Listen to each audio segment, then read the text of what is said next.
Gaura Bhakta Vrinda. Jaya Jaya Sri Chaitanya Jaya Nityananda. Jaya Dvaita Chandra Jaya Gaura Bhakta Vrinda.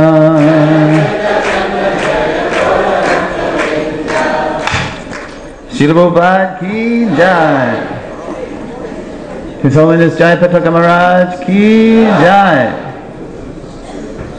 I'm so glad Maharaj mentioned that Senapati Bhakta verse. He made an allusion, a reference to the prediction that he would send his military field commander to go and capture all of us, bring us here, to chant Jai Sachinandana Gaura Hari. A lot of us know that verse. Here's the verse. With the powerful chopper of Nam Sankirtan, I will cut the hard knots of demoniac desires from the hearts of everyone. Yadi papi charit dharma dure deshe joy mora senapati bhakta yai be tatoi. Quote, even if the sinners reject religion or flee to foreign countries, I will send Mora Senapati Bhakta, my military field commander, to go there and deliver them. That's Lord Chaitanya to Srila Narada Muni in Sri Chaitanya Mangala. What I'd like to do this morning is share with you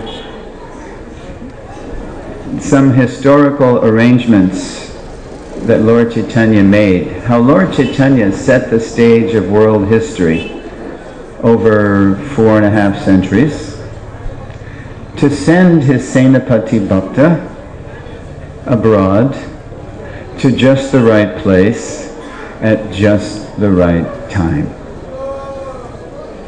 As they say in corporate culture, those who fail to plan, plan to fail. So, Lord Chaitanya did not plan to fail. And he didn't fail to plan. He had a plan.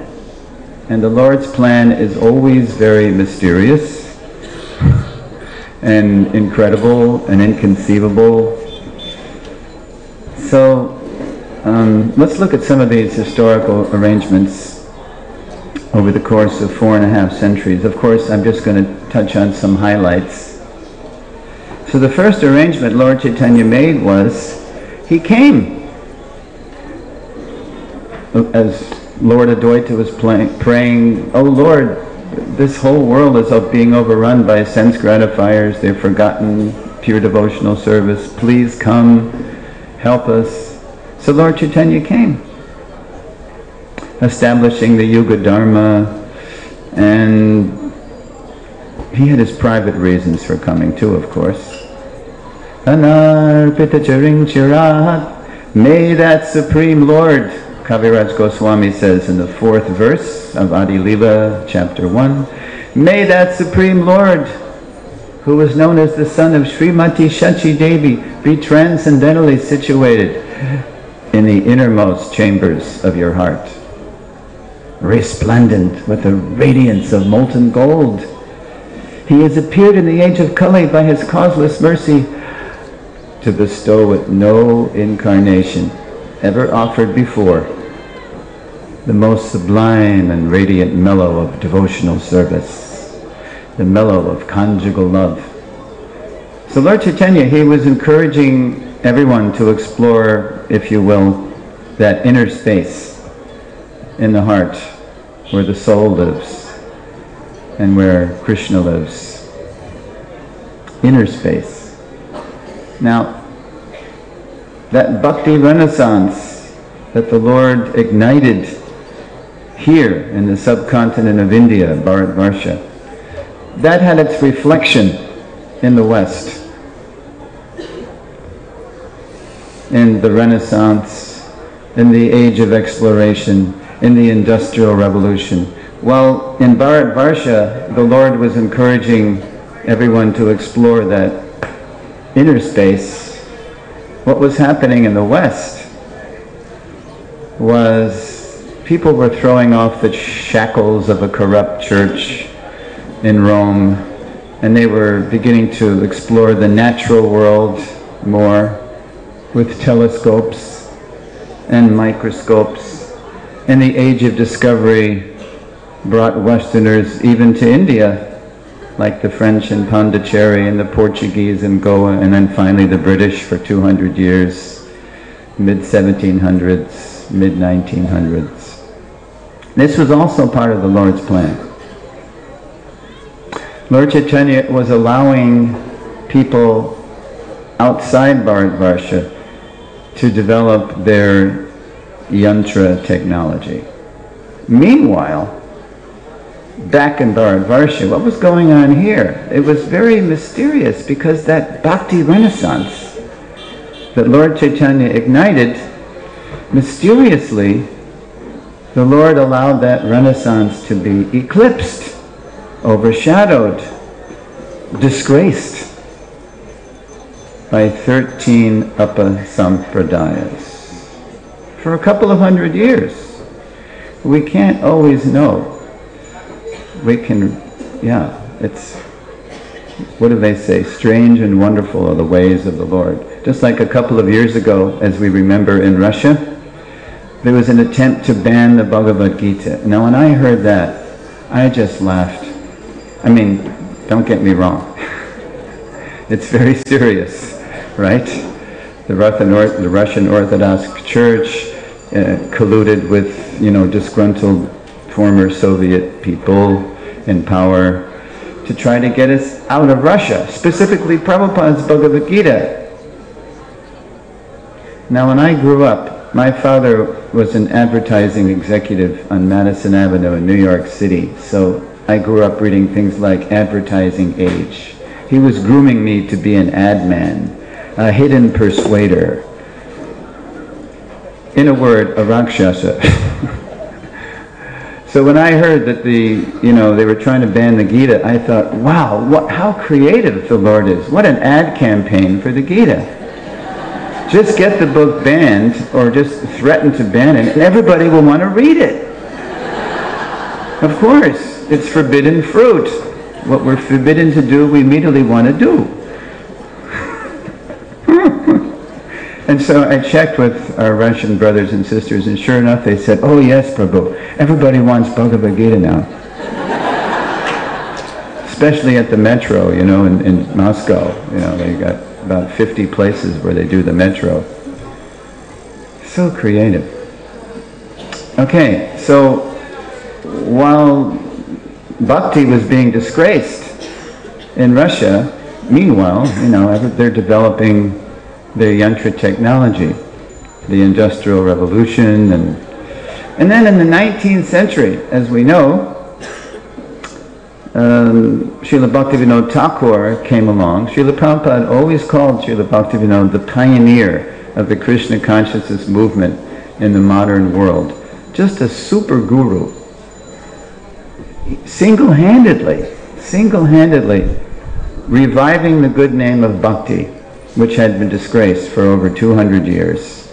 Finally found a copy of the Sri Chaitanya Chaitamrita in Oriya, translated it into Bengali, and convinced the Bhadralok, the Bengali aristocracy, to take a fresh look at Lord Chaitanya's teachings, and convinced them it's not a sex religion, as the likes of Vivekananda were saying.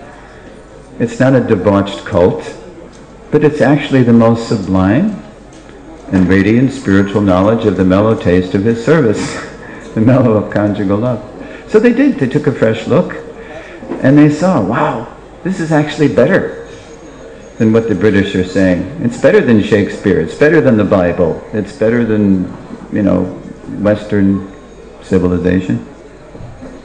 They once asked Gandhi, what do you think of Western civilization, Mahatma? I think it would be a good idea if they got civilized, right? So, Yeah, Bhakti Vinod. He single-handedly revived the good name of Bhakti, and then he started reaching out. He's the original, we say, bridge preaching. He heard, the Thakur heard in the 1880s and 90s, that the Western intellectuals, they're becoming very interested in Sanskrit, very interested in Vedic culture. So you know what the Thakur did? He sent a copy of his Sanskrit work. As you know, the Thakur wrote in Sanskrit, Hindi, Bengali, English. So he sent a copy of his Sanskrit work, Sri Krishna Samhita, to an American transcendentalist, Ralph Waldo Emerson, famous writer, philosopher, essayist. And Emerson in Massachusetts, USA, was thrilled to get the book, you know, this authentic Sanskrit book, but he didn't know Sanskrit. So he wrote the Thakur back, and he said, thank you so much. Do you have anything in English? So Bhaktivinoda was inspired by the response, and he wrote Sri Krishna Chaitanya, his life and precepts. And in 1896, the year of our founder Acharya's birth, the Thakur sent that book to academic institutions in Australia, Canada, the UK, and to Emerson. So the Thakur, he envisioned the whole Hare Krishna movement in broad strokes. Everything from the GBC, which, as you may know, the Thakur appropriated from British Railways. They had a governing body committee. Everything from the GBC right down to Namhat, at the macro level and on the micro level. The Thakur saw what it would take to start making good in this prediction. Prativite achayat nagaradigram sarvatra prachar haibe moranam. Sri Chaitanya Bhagavat says, Lord Chaitanya says, in every town and village on the surface of the globe, my holy name will be preached and sung. It's in the Anchalila 4.126. It wasn't happening. It wasn't happening. That was made back in the 1500s. Because the movement had been driven underground, so to speak, disgraced. The Thakur wanted to get going on this. Let's do it. So he envisioned a whole movement. He saw that it would take a multi-guru culture acting conjointly, cooperatively, under the supervision of a governing body to whom everybody is accountable, and itself being completely accountable to the everlasting Vani of Sri Chaitanya Mahaprabhu. He saw what it would take to start making good on the prediction. But at the same time, he knew he didn't have time to manifest this movement. So as you know, he prayed to the Lord to send someone from your personal staff, Prabhupada said. Hare Krishna. Someone from your personal staff to please help me manifest this. And so the fourth son of Srimati Bhagavati Devi and Srila Bhaktivinoda Thakur came as Bimal Prasad, and he became Srila Bhaktisiddhanta Saraswati Thakur.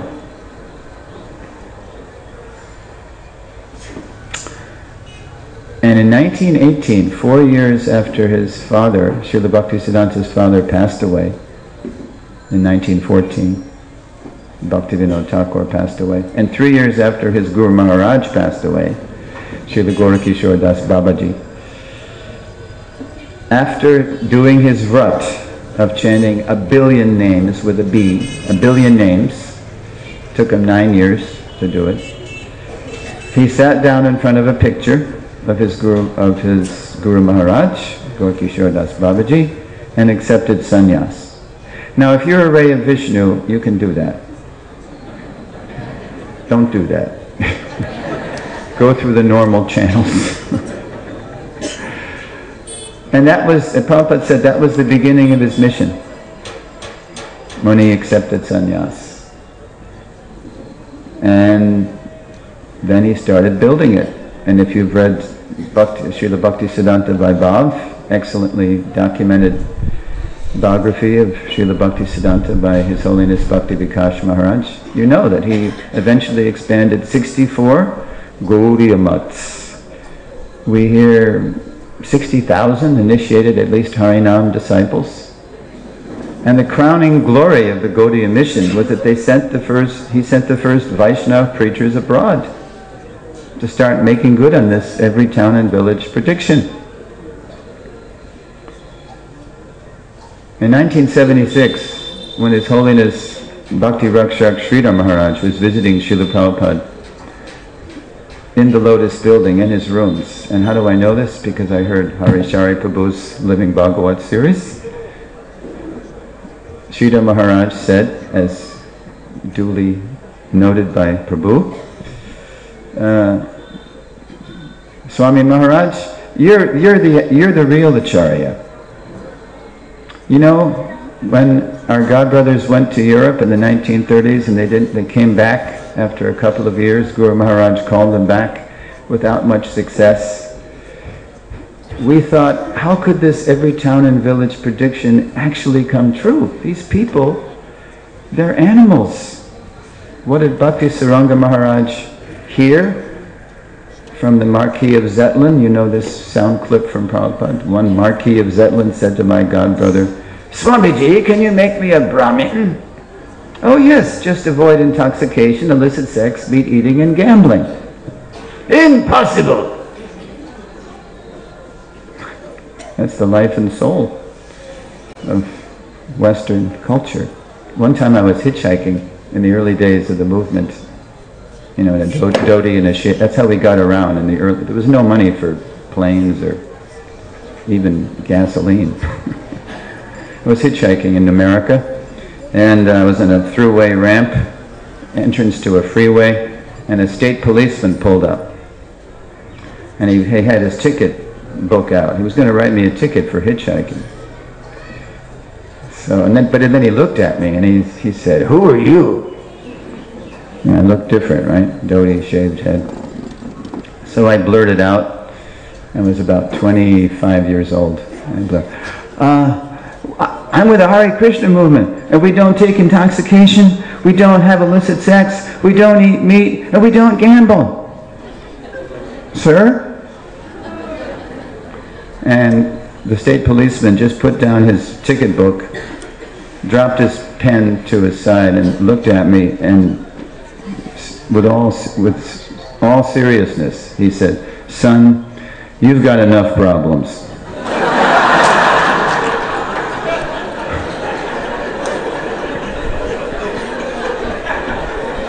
He was dead serious. "You've got enough problems, son. Now, I'm not going to write you a ticket. Just be careful, okay?"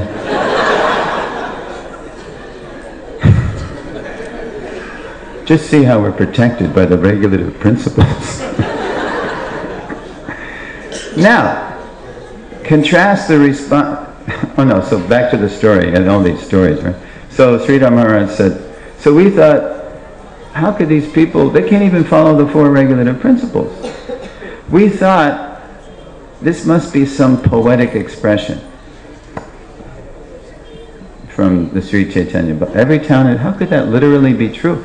But Swami Maharaj, you're doing it. You're the real Acharya. And then Prabhupada invited him to participate, yes, in ISKCON.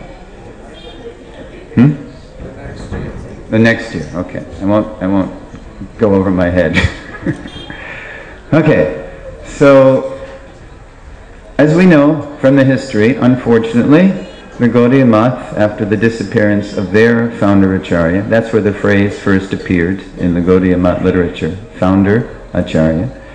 It fragmented because they fundamentally disobeyed the order of their founder Acharya to work cooperatively under the supervision of a governing body. There was some superficial attempt to do that, but it quickly collapsed under pressure from three camps.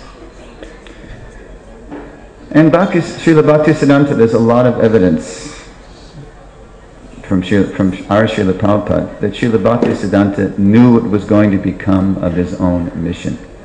Agunj will be, there will be fire in the mutt. Abhay Charanaravinda Das. The fire of dissension will spread and destroy. If you ever get money, you print books.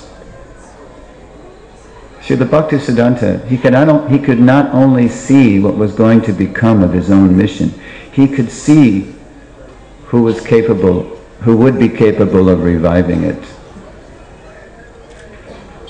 Because earlier that year, in 1935, when Srila Bhaktisiddhanta visited the Bombay Gaudiya Mutt, he complimented Bhakti Saranga Maharaj. Well, this is very nice. Lots of guests, lots of preaching, lots of literature being published. It's very clean, prasad distribution. Very nice. Well, actually, Guru Maharaj, this is all due to Abhay Babu, Abhay Charanaravinda Prabhu. He's helping us financially. He sings beautiful bhajan. He's a great preacher. He should be president of this center. What did Srila Bhaktisiddhanta reply? No, it is better he's living outside your company. You don't have to recommend him. He will do. He will do everything himself. And Srila Prabhupada told us on at least 2 occasions, once in Vrindavan and once on the train to Allahabad in '77. I was thinking, when I heard Guru Maharaj said that, what does he mean? I don't understand this. It was his blessing. Or else, how could I do? Prabhupada said later, I have no qualification. It is his blessing. Now back to the historical stage setting. Okay, so Srila Bhaktisiddhanta, he actually manifested a movement. And then it fragmented. And it was, if you will, suspended in suspension for about 30 years, from the mid-30s to the mid-60s. And then before Srila Prabhupada came, before Lord Chaitanya sent his Senapati Bhakta, Lord Chaitanya made some incredible fine-tuning, fine stage arrangements for the stage of world history. Srila Bhaktisiddhanta had sent those 3 Gaudiya Mutt preachers to Europe. Prabhupada, by the 1960s, he was always very up-to-date, very current. That's how he did his Back to Godhead. Prabhupada knew the action now had moved across the ocean to New York City. Prabhupada told the devotees right here in March, I think it's 9th, March 9th, 1976, morning walk. I was dreaming of coming to New York. I was always targeting to New York. Sometimes I was dreaming I've come to New York. I was thinking, which way is cheaper? How to go? Through Japan or the other way, west? But before Prabhupada took that voyage, Lord Chaitanya, he really took care of business. Lord Chaitanya made a religious adjustment to the world stage, a political adjustment, and a cultural adjustment. Really dramatic. Are there any Roman Catholic Hare Krishnas in the house? Okay. So you know, if you know your history of the church, that in 1961, Pope John the 23rd called a big GBC meeting. He called a big encyclical, Vatican II, Second Vatican Council.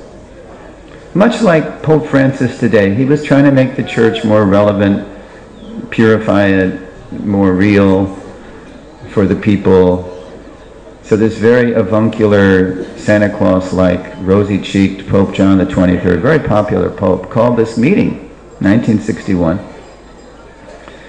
And they started, deliberating on how to reform the church, purify the church, make it more relevant. Pope John actually died in office in 1963, Fortunately, his successor reconvened the council.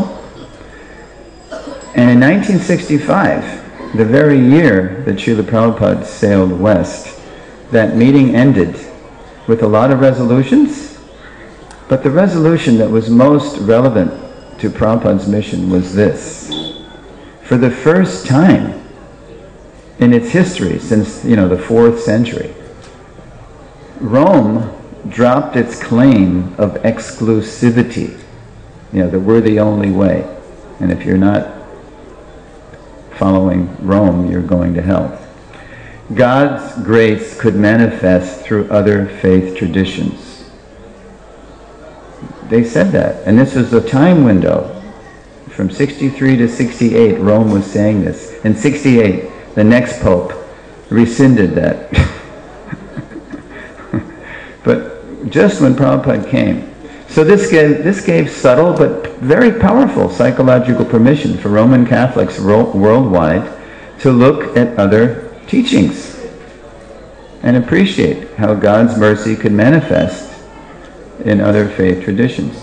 One fine day, one of these recovering Roman Catholic young men was walking down the street in New York City. He was rushing from his job at the New York City Welfare Department to his apartment on the Lower East Side, walking down 2nd Avenue. And as he was rushing to his apartment, and he had been reading the Buddha's teachings. He'd been reading Buddha. Okay. And as he walked by 26 2nd Avenue, out of the corner of his eye, he saw someone in that storefront who looked for all the world to him like the Buddha. Peach-colored robes, big earlobes, shaved head, sitting in, cross-legged. But he didn't have time to go in. But he saw a little sign there. It said, Bhagavad Gita class, Monday, Wednesday, Friday evening, 7 p.m. So at the first opportunity, he went back to attend Bhagavad Gita class. And he sat down. And then he heard Swamiji, as they called him, speak. And then he said, at the end of the class, he raised his hand. And he said, he asked a very Buddhist kind of question. He said, Swamiji, how can I understand that I'm just nothing? That's the Buddhist solution, right? You get rid of ego, you get rid of your sense of self, you get rid of desire. You just, that's what nirvana means, out like a candle. I'm just nothing.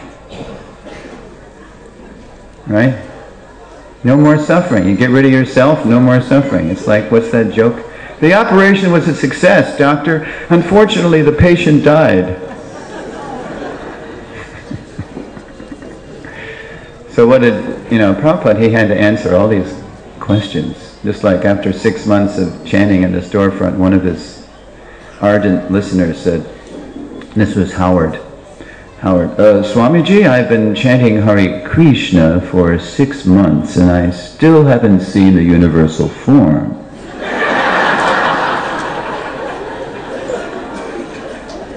Because that's why they were chanting, to stay high forever. That was the whole. So Prabhupada, the reason Prabhupada's answers were so brilliant is because he didn't just answer the content of questions, he answered the intent of the questioner. That's why you get these apparently opposite answers to the same questions, from Prabhupada. So, I still haven't seen the universal form. So without missing a beat, Swamiji said, that's all right, keep chanting.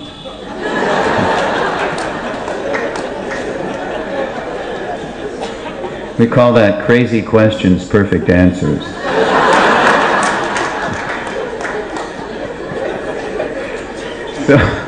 So back to the Buddhist question, how can I understand I'm just nothing? You're not nothing, you're something. But you're not this body. That began a relationship between Swamiji and Steve. On Radhastami in 1966, Steve became Satsvarupa Brahmachari. And then 6 years later, he became Satsvarup Das Goswami. And then 6 years later, in 1978, the GBC asked him to write the authorized biography of Srila Prabhupada. These are all the arrangements of Lord Chaitanya. Now that was a religious adjustment to the world stage, you know, to have that Vatican II happen. In America, there was a political adjustment. It seems a little minor, but actually it's pretty significant. The United States Immigration and Naturalization Service, which is now subsumed into the ultimate paranoid department, the Department of Homeland Security, they relaxed their Asian immigration laws between 1945, when Japan was our enemy in World War II, America's enemy, you know, to 1965. The U.S. had this absurdly restrictive Asian immigration law. Asians were not allowed to come in. So growing up in America, I was born right near 26 2nd Avenue. I grew up in Stamford, Connecticut, which is about 35 miles up the coast. I never saw an Asian person, unless they were older, unless they'd already been in, right? Like a Chinese person might have run a laundry or something, you know. And then, very mysteriously, or just right on time, they relaxed their immigration policy. It was, after all, 20 years since World War II ended, so they relaxed it. So when Srila Prabhupada came, with some difficulty, he was able to extend his visa. He had to step over the line in Canada for a little bit, and then he came back. He was able to get his green card, his residency card, so he could come and go freely and preach. So, this is Lord Chaitanya's nice political adjustment there, right? But the biggest adjustment Lord Chaitanya made was a cultural adjustment.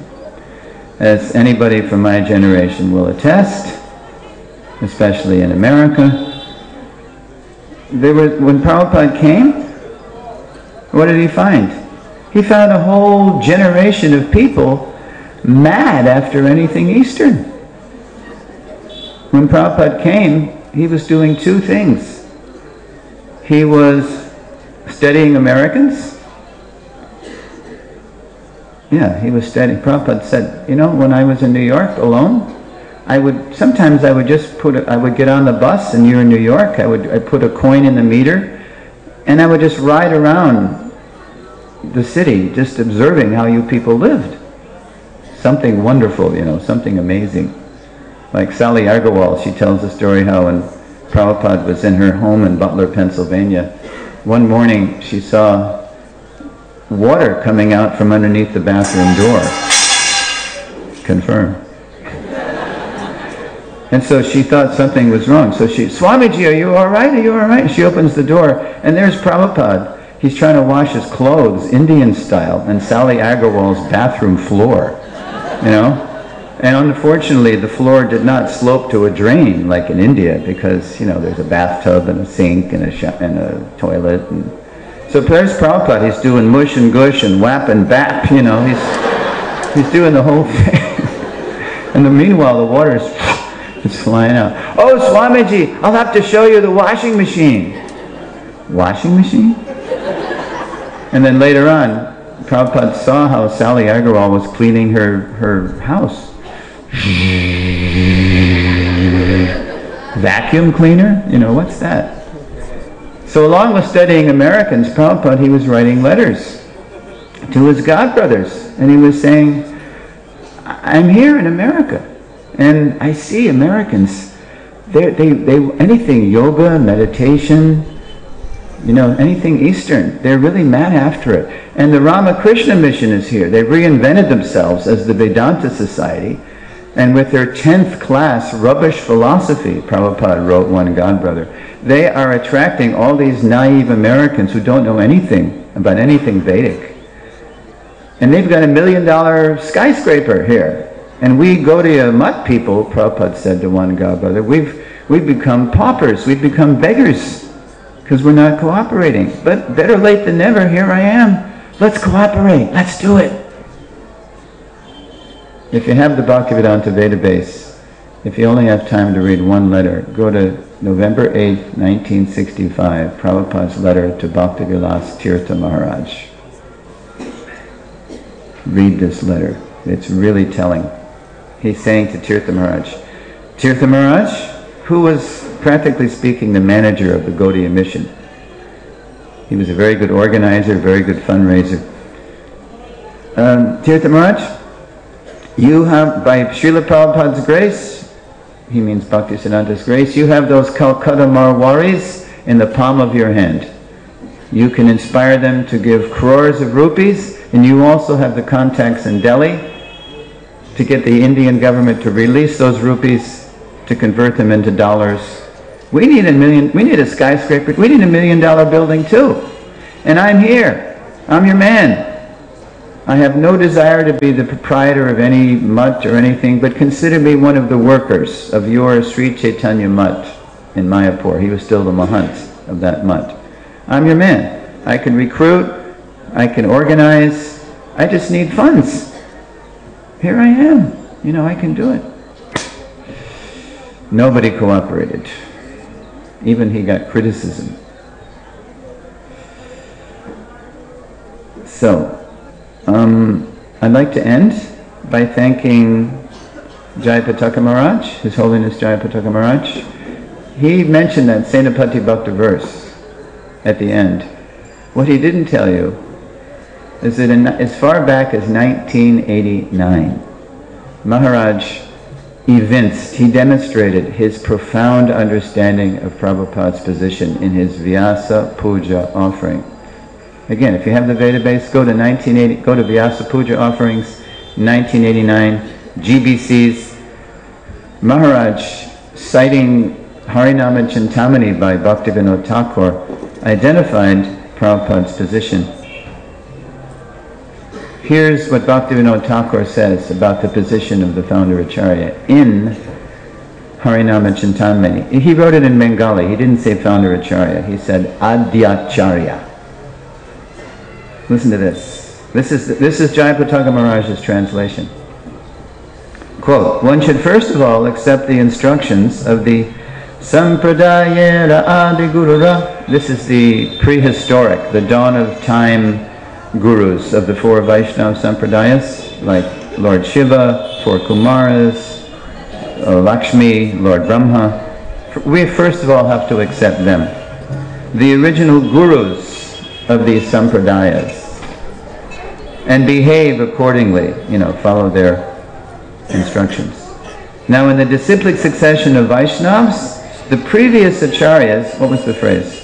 Shiksha Guru Pratishtitaha, are established respectfully as the Shiksha Gurus for the Sampradaya. Now the Thakur turns. Listen to this. However, the Adyacharya, the founder Acharya, or original guru of a disciplic line, a particular branch of the Sampradaya, is appropriately worshipped and respected as the Guru Shiromani, the topmost crown jewel of the spiritual masters. His perfect philosophical conclusions are to be followed by all in the Sampradaya. Any contrary instructions will not be accepted. So what makes us Prabhupada Anugas, followers of Srila Prabhupada, that Senapati Bhakta that Lord Chaitanya sent, is that we see everyone through his eyes. He's the touchstone. He's the testing stone. He's the lens through whom we see all teachers and teachings. We're not living in a vacuum. We're going to we're going to read other things, we're going to hear other things, we're going to associate with different people. Fine. Measure all of that against what our foundational spiritual master is speaking and is writing. And you'll be a Prabhupada Nuga. And what finer thing to be? We're not sectarian. We're not Baptist Christians. We don't say that Prabhupada is the way, the light, the truth. No one cometh unto Krishna but by Srila Prabhupada. We don't say that. Excuse my imitation. But we do say that, hey, if you just make an objective study, Prabhupada did fulfill Puranic prophecy, Gaudiya prophecy, and look what he did. Why not follow Srila Prabhupada? The unique path that he opened, being a very confidential servant of Sri Sri Radha Madhava and Lord Chaitanya, is extraordinary Sangha. It's matchless gifts. So let us remember Prabhupada and Lord Chaitanya on this glorious day. Give each other their Sangha and chant and be happy. Srila Prabhupada, Sri Chaitanya Mahaprabhu ki jai. Nitai Gaur Premanandi. Hari Bol. Hare Krishna. Thank you very much.